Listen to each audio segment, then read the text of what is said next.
Hello' নমস্কাৰ মোৰ channel Naima চৌধুৰীজ ব্লগত আপোনালোকক স্বাগতম জনাইছোঁ।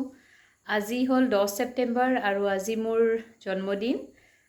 জন্মদিনৰ কাৰণে বিশেষ তেনেকুৱা একো কৰা নাই চেলিব্ৰেট আমি। আমাৰ এখেতে আৰু মোৰ পিকু দুজনে গৈ কেনে এইমাত্ৰ কেক এটা আনিলে। চ' মই পটককৈ ৰেডি হৈ গ'লোঁ আৰু কেকটো এতিয়া কাটিম। এয়া মই ওলাই কেনে চোৱাও নাই বাৰু কেনেকুৱা হয়, জাষ্ট আপোনালোকৰ লগত শ্বেয়াৰ কৰিলোঁ। খোলাৰ পিছত দেখাম বাৰু কেকটো কেনেকুৱা আনিছে এওঁলোকে। এইবাৰ এইকাৰণে এনেকৈ চেলিব্ৰেট কৰা নাই কাৰণ ফেমিলি মেম্বাৰ্ছ গোটেইকেইজন নাইও। আমাৰ বৰ্তমান মোৰ মা আছে বাৰু, কিন্তু প্ৰত্যেকবাৰ ননদহঁত আহে বা মোৰ ভণ্টিও থাকে বা থাকে, এনেকৈ গোটেইকেইজন থাকিলে ভাল লাগে। এইবাৰ যিহেতু গোটেইকেইজন নায়েই, সেইকাৰণে ভাবিলোঁ আমি ঘৰৰ এই কেইজন মেম্বাৰ মিলিয়ে কেকটো জাষ্ট কাটো আৰু আপোনালোকৰ লগত শ্বেয়াৰ কৰোঁ।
এয়া সৰু সুৰাকৈ চেলিব্ৰেট কৰা কিছু ক্লিপছ আপোনালোকৰ লগত শ্বেয়াৰ কৰিলোঁ।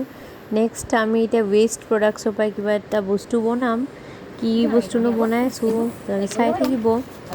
এয়া হ'ল পাউডাৰ এটা বটল যিটো খালী হৈ গৈছে, আৰু এয়া সৰু এটা ফেভিকল লৈছোঁ, আৰু লগতে আছে পিষ্টা চলিৰ বাকলি।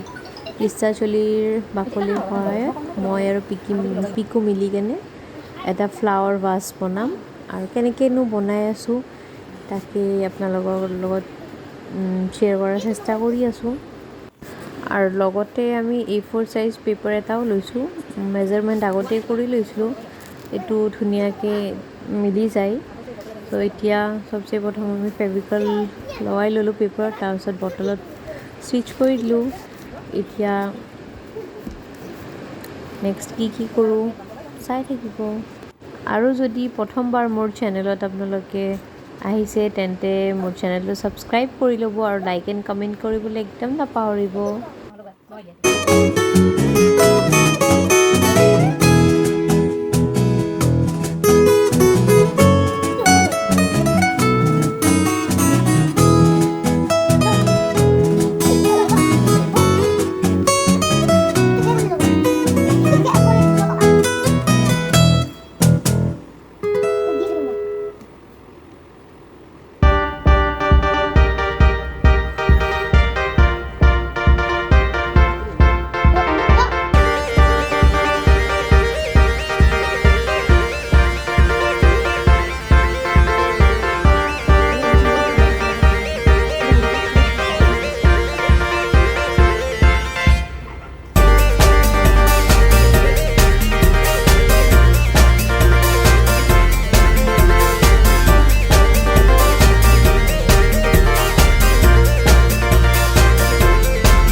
মোৰ পিকু লগাই আছে।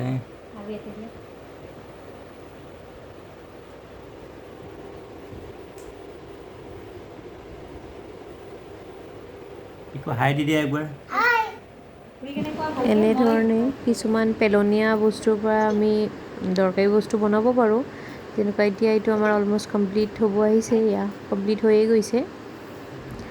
আৰু ইয়াত অকণমান কালাৰিং কৰি দিলে আৰু বেছি ধুনীয়া লাগিলহেঁতেন, কিন্তু মই কালাৰ নকৰিলোঁ, এনেই চিম্পলি থ'লোঁ। আৰু ইয়াৰ ভিতৰত অকণমান পানী দি কেনে ইনডোৰ প্লাণ্টছ কিছুমান ৰাখি থৈছোঁ। দেখিবলৈ খুবেই ধুনীয়া লাগিছিল, তাকে ভাবিলোঁ আপোনালোকৰ লগতো শ্বেয়াৰ কৰোঁ। আৰু লগতে এটা এনেকুৱা পদুম ফুল টাইপৰো বনালোঁ। আজিৰ ভ্লগটো মই এইখিনিতে শেষ কৰিব লৈছোঁ।